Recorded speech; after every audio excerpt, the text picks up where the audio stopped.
पहला सूत्र मेरा आप लोगों के लिए ये है कि जब आप किसी को पसंद करें और वो आपको पसंद ना करे तो टेंशन नहीं लेनी है, तेजाब तो नहीं उठाना है।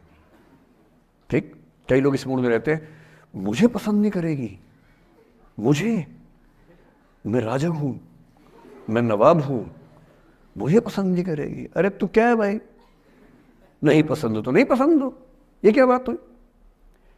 सबसे पहले अपने अंदर से लोकतांत्रिक बनिए, डेमोक्रेटिक बनिए। जैसे आपको हक है किसी व्यक्ति को पसंद करने का, उसको भी हक है किसी को पसंद या नापसंद करने का। यदि कोई ऐसा व्यक्ति जिसको आप पसंद नहीं करते वो आपको प्रपोज करे तो आप उसको मना ही तो करेंगे। बस मना इज्जत से कीजिए, किसी को बेआबरू करके मत भेजिए। ये नहीं कि अच्छा तुम शीशा देखा है कभी, रुको रुको आईना मेरी जेब में लो, ऐसे नहीं करना है। बड़े बेआबरू होकर तेरे कूचे से हम निकले, वो वाला भाव जो गालिब को आया था वो भाव नहीं आना चाहिए।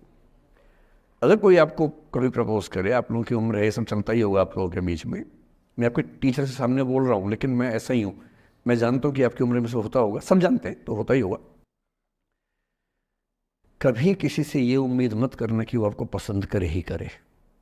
यदि कोई रिजेक्ट करे, बस हाँ रिजेक्ट थोड़ा प्यार से होना चाहिए, बदतमीजी से नहीं होना चाहिए। उसके अधिकारों का उतना ही सम्मान कर रहे हैं जितना आप अपने अधिकार का सम्मान करते हैं कि ठीक है भाई आपको मैं पसंद नहीं, कोई बात नहीं, तू नहीं कोई और सही, कोई और नहीं कोई और सही, बहुत लंबी है जमी मिलेंगे लाख हंसी, इस जमाने में सनम तू अकेली तो नहीं। कितने लोग हैं दुनिया में, ऐसा क्या है?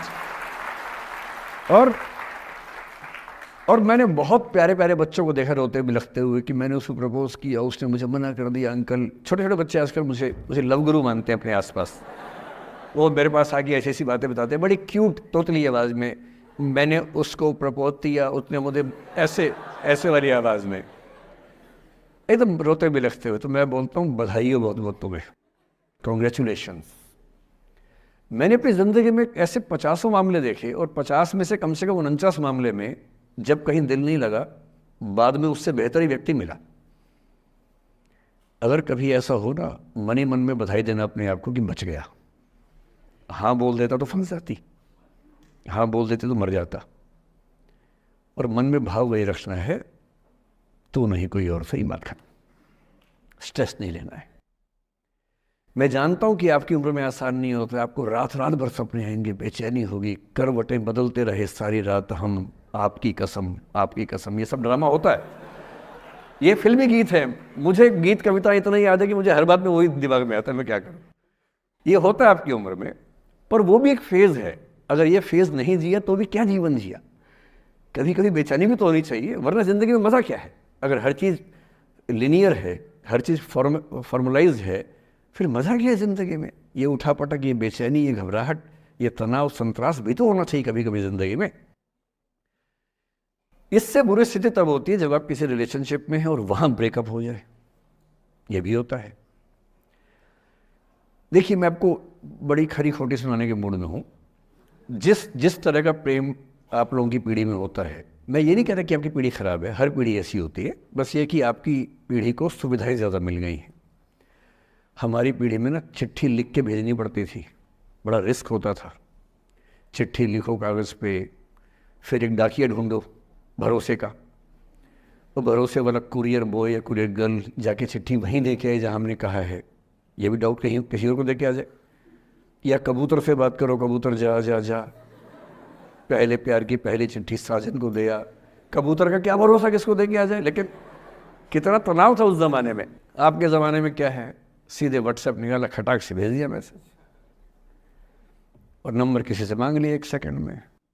नंबर भी नहीं देना है तो किसी, कौन कौन सी ऐप होती है, मैंने सुना कुछ और ऐप्स होती है, मेरा नंबर वाली भी होती है, इंस्टा होता है, एक और भी तो कोई होती है वो जिसमें कार्टून जैसा मुंह बन जाता है, स्नैपचैट। हाँ, स्नैपचैट पे चले गए, मैंने सुना है कि उसमें नंबर भी नहीं देना पड़ता है, ऐसा कुछ चक्कर है। वहाँ ढूंढ लिया। किसी को कुछ कन्वे करना इतना आसान दुनिया में कभी नहीं हुआ था जितना आज आसान है। इन सब के ऊपर टिंडर है, बम्बल है, पता नहीं क्या क्या है, राइट लेफ्ट करते जाना है, उसी में कहानी शुरू। पर ये कहानियाँ जितने हल्के तरीके से शुरू होती हैं, मैं दावे से कह रहा हूँ कि 100 में से 99 अट्रैक्शंस 1 से 2 महीने में ख़त्म हो जाते हैं। क्योंकि आप जिसके प्रति अट्रैक्टेड थे ना, वो तो उसका बाहर का परसोना था। जहाँ परिचय गहरा होता है, असलियत सामने आ जाती है, और जब असलियत सामने आती है, झेलना बड़ा मुश्किल होता है। आपके सपने टूट जाते हैं। आप जिस छवि पे दीवाने हुए थे, वो छवि तो सिर्फ छवि थी, वो तो इंसान नहीं था वैसा। 99% केसेस में मेरा ख्याल है कि अट्रैक्शन 1-2 महीने में समाप्त होता है। उसके बाद तो एक बोझ है जो आप ढो रहे हैं। कभी कभी होता है कि दोनों का खत्म हुआ तो बात आसान है, कभी कभी किसी एक का खत्म होता है, एक का नहीं होता है, वहाँ मामला मुश्किल हो जाता है। तो ऐसा हो सकता है आपके जीवन में कि दूसरा साथी आपका ये कहे कि भैया देखो, मैं तुम्हारे साथ कुछ महीने से हूँ, पर मुझे अब अच्छा नहीं लग रहा, मैं ब्रेकअप करना चाहता हूँ। मैं आपसे ये निवेदन करूंगा कि ये मान के मत चलना कि उसने आपको धोखा दिया है, क्योंकि बच्चे तुरंत उस मुद्रा में आते हैं, अच्छा अब मैं कुल्हाड़ी उठा लूंगी, अब मैं तेजाब उठा लूंगा, तूने मुझे धोखा दिया है, तूने मुझे चीट किया है, you are a cheat, you are a liar, you are a पता नहीं क्या क्या। पता, इंग्लिश में गालियां बड़ी सुंदर देते हैं बच्चे। मैं ये कहना चाह रहा हूं कि इस बात की संभावना मान के चलिए कि हो सकता है कि आपके साथ 2 महीने रहने के बाद सच में उसको ये लग जाए कि आपके साथ ट्यूनिंग ठीक नहीं है, या आपको लग जाए कि आपकी ट्यूनिंग उस व्यक्ति के साथ ठीक नहीं है। और किसी मुर्दा को अपने पास पकड़ के रखना उसका मज़ा नहीं है। आप किसी को बांध तो लेंगे, पर जब उसका दिल आपके पास है ही नहीं, दिल विहीन लाश अपने पास टिका के रखना, एक मुर्दे को बांध के रखना, इससे बेहतर है जाने दो। बांधना नहीं, बांधते वो हैं जिनमें असुरक्षा बहुत ज़्यादा होती है। उस असुरक्षा से बचने का उपाय खुद को बेहतर बनाना है। आप इतने बेहतर हों कि आपको चाहने के लिए हज़ारों लोग हों। क्यों आप इतना डिपेंडेंट होते हैं कि इस एक व्यक्ति के अलावा मेरा कोई है ही नहीं दुनिया में? ऐसा क्यों सोचना है? और ऐसे ही मामले में ये करना है वो अफसाना जिसे अंजाम तक लाना ना हो मुमकिन, उसे एक खूबसूरत मोड़ देकर छोड़ना अच्छा। और ये खूबसूरत मोड़ कैसे होगा? अगर कोई जाना चाह रहा है तो आपके पास 3 ऑप्शंस हैं। एक, ना उसको अच्छे से बात करे, ना खराब से बात करे, न्यूट्रल होके जाने दे। एक, उसको धमकी दे, बर्बाद कर दूंगा, छोड़ूंगा नहीं, तो निकल के देख घर से, तेरे एड्रेस पता करवा लूंगा, मेरे साथ 50 दोस्त हैं, मेरे सारे आवारा हैं, सारे बेरोजगार हैं, सारे कुंठित लोग हैं, सारे गुंडे मवाली हैं, उनका धंधा यही है, तेरे पीछे छोड़ दूंगा सबको। एक ये तरीका है। और तीसरा ये कि ठीक है यार, ऑल द बेस्ट, जा सिमरन जा, जी ले अपनी जिंदगी। अरे ठीक है, हो सकता है मैं तुझे ठीक नहीं लगा, कोई बात नहीं, लेकिन किसी से मिलो तो बढ़िया से मिलना, तेरी ज़िंदगी अच्छी हो।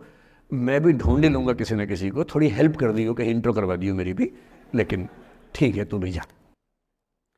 ये होता है खूबसूरत मोड़ देकर छोड़ना अच्छा।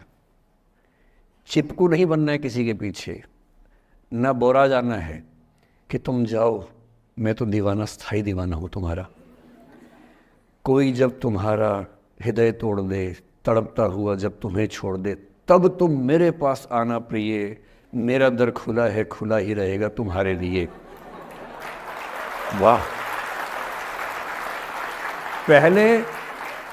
पहले के ज़माने में बेरोजगारी का ये लक्षण था।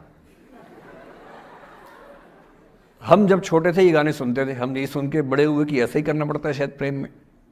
तो हमारे स्कूल में लोगों ने इसका पैरोडी बनाई। जब कोई तुम्हारा सर फोड़ दे, तड़पता हुआ जब तुम्हें छोड़ दे, तब तुम मेरे पास आना प्रिय, ये क्लिनिक खुला है, खुला ही रहेगा तुम्हारे लिए, तो बस आ जाना। जब कोई तुमको सड़क पे छोड़ दे, गाड़ी अपनी वहाँ से मोड़ ले, तब तुम मेरे पास आना प्रिय, ये ठेला खड़ा है, खड़ा ही रहेगा तुम्हारे लिए। क्यों भाई, क्यों खड़े रहोगे? बेरोजगार हो क्या? अरे ठीक, जा सिमरन जा, जी ले, और मैं भी जा रहा हूँ जीने के लिए। ये दीवाना नहीं बनना है कि तुम मतलब मुझे ना चाहो तो कोई बात नहीं, किसी और को चाहोगी तो मुश्किल होगी। अजीब हाल है यार। तुम ठेकेदार हो कि तेरा ठेका मेरे पास है, नहीं तो किसी के पास नहीं है।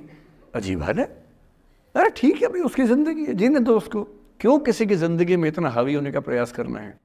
जब आप नहीं चाहते कि आपकी ज़िंदगी में कोई हावी हो, आप क्यों किसी की ज़िंदगी में इतने हावी होंगे? और जब बहुत दर्द हो ना, हमेशा दूसरे के पर्सपेक्टिव से भी सोच के देखिए कि उसको ऐसा क्यों करना पड़ा। क्या पता कोई मजबूरी हो, कभी कभी होती है। मैं बुद्ध की मजबूरी सोच के परेशान होता हूँ कई बार, और फिर मैं सोचता हूँ कि काश यशोधरा जैसा व्यक्तित्व सबका होता।